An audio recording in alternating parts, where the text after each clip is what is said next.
Dr. Stuart Rosenberg, how is life going to be different for the physicians of Beth Israel Deaconess under this new contract? Well, I think it's going to be a major change in the way they practice medicine. Physicians for so long have focused on providing excellent quality care for the patient who's sitting in front of them. And I think most physicians pride themselves on total focus on that patient and doing the best they can in the moment. I think the big change is going to be the teamwork and coordination of care. This is something that other payment methodologies haven't focused on because we've been in a fee-for-service world. By having global budgets, we can now focus on doing what's in the best interest of the patient, and that requires for professionals to talk to one another and to coordinate care, collaborate, use electronic medical records, and be sure that we are efficient in providing the care to the patients by avoiding needless waste that comes in from duplication and just people not talking to one another.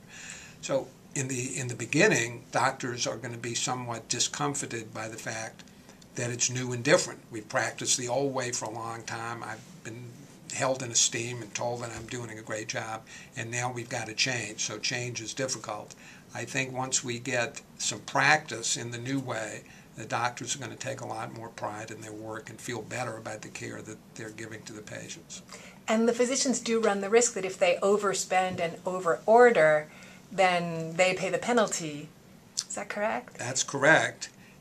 But I think it's an important distinction here, because in the old days when we had capitation, the idea was that the doctor could win by withholding necessary care to the patient. That's absolutely not what this is about.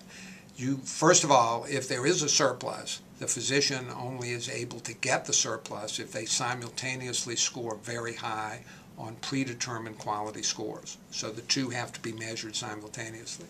The other thing is, we know from data that's come in across the country, but especially in Massachusetts, that it's the phrase that I used earlier, needless waste, is where the savings are. The people are just getting duplicate services, unnecessary tests because of lack of coordination, not because someone is doing something bad, that they really don't need or want. Not many patients really want another colonoscopy. They just assume to be told that what they had before is perfectly sufficient.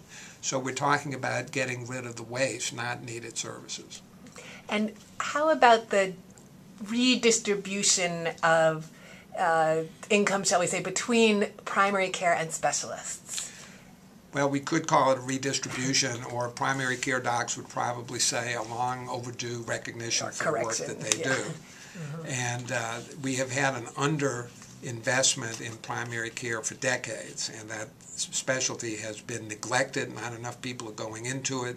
These are the doctors that are going to coordinate care, take care of chronic disease, and manage a lot of the details that patients need. If we have needless waste, which I mentioned earlier, and some of that involves specialty care, by definition there's got to be less of that care. And I think there will be a shift of resources to primary care, which I think is in the best interest of the healthcare delivery system and the patients, and away from specialists. The best specialists are going to be as busy as ever. There may be some at the margins who go into other kinds of work. It's just part of the equation. So is this the wave of the future? I've been doing this for 20 years, and I've seen these wavelets come up over and over, and most of them have receded, and we haven't made transformative change. Even though you might say, well, you're really going to believe it's happened this time. I actually believe it's going to happen this time, because I think we have so much more information and the public is better informed. I think it's going to follow through. And so much is at stake. I mean, we're heading for the precipice cost-wise. Absolutely. Right? I mean, the healthcare reform in the United States has to occur.